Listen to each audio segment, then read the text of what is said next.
definition of bacon recuperation.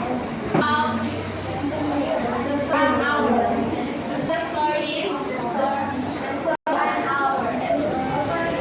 Motor market to film. Story of an hour. Page rapid. Short summary. Louise Mallard, a woman with a heart condition, is told that her husband Brentley has died in a train accident. She goes to the very room alone and begins to feel an unexpected emotion. Freedom.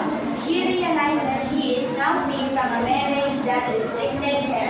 Even if her husband was not true.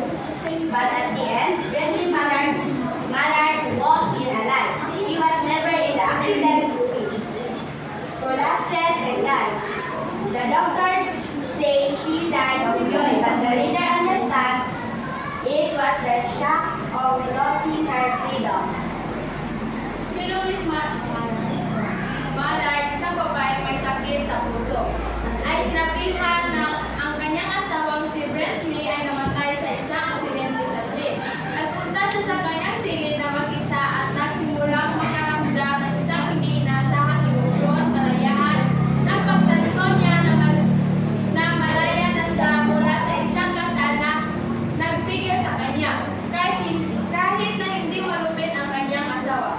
Ngunit sa huli, si Brentley Mallard ay naglalakad na buhay. Hindi siya kailanman nasangkot sa aksidente. Bumagsak si Louise at namatay. Sinabi ng mga doktor na namatay siya sa kagalakad. Ngunit naunawaan na magbabasa na ito ay ang pagmabigla ng pagkawala ng kanyang kalayaan. Emotionally repressed, experiences a private moment of freedom. Brentley Mallard, her husband, assumed dead but returns alive. Josephine, Louis' sister, cares for her gently. Richard, Brentley's friend, brings the news. Louise Mallard, she is the main siya ang pangunahing karakter sa kwento. Siya ay nilalarawan bilang emosyonal na kinikilat ng buhay. Ngunit nakakaranas ng isang pribadong sandali ng kalayaan. Mallard. Siya ang asawa ni Louise sa simula paniniwalaan ng kwento na siya ay patay na, ngunit siya ay bumalik na buhay. Josephine. Siya ang kapatid ni Louise at inilalarawan siya bilang isang taong nagmamalasakit kay Louise ng malumanay. Yang kaibigan ni Brentley ang karakter sa pagkakala ng kanila. Story is set in during the last. The story is set in the Mallard's home during the last 19th century, reflecting ang kwento ay naganap sa bahay ng mga Mallard noong huling bahagi ng ika-19 na siglo. Ipinapakita nito ang mga inaasahan na lipunan sa mga kababayan noong panahong iyon. Position. Louise has a heart condition. News of husband's death arrives. Rising action. Louise retreats to her room and processes the news. Climax. She whispers, "Free, free, free," realizing she now controls her own life. Falling action. She leaves the room with new confidence, resolution. Brentley enters alive. Louise dies from shock. Action. May sakit si Louise sa puso, dumating ang balita tungkol sa pagkamatay ng kanyang asawa. Rising action. Nagkulong si Louise sa kanyang silid at pinagdilayan ang balita. Bumulong siya na malaya. Nagpagtanto niya na siya na ang may kontrol sa kanyang sariling buhay. Calling action. Lumabas siya ng silid na may bagong kumpiyansa. Resolution. Pumasok si Brentley na buhay na matay si Louise sa gulat. Persons confident combined that Louise finds freedom only when she thinks her husband is dead. Marriage. As for women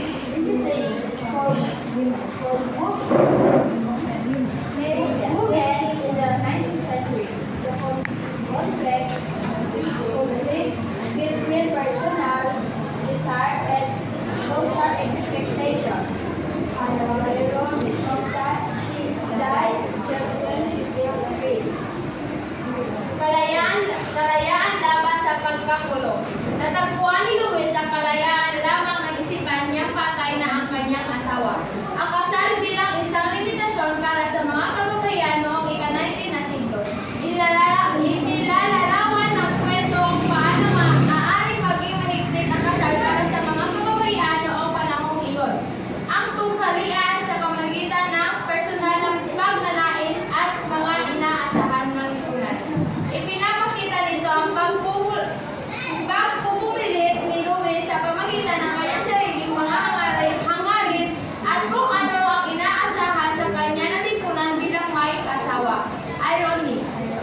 sikulo kung paano ang mga sikulo tulad ng bukas sa bintana at sakit sa puso ay nagpapahiwatig ng pananabik ni Luis para sa kalayaan at mga paghihigpit ng lipunan. Focuses on power and social. Marriage reflects power and balance. Louis' freedom is blocked by social rules and economic dependence on the husband. Nakatuon sa kapangyarihan at social na hierarchy. Ipinapakita ng kasal ang hindi balanseng kapangyarihan. Napipigilan ang kalayaan ni Luis dahil sa mga papel na pinagawa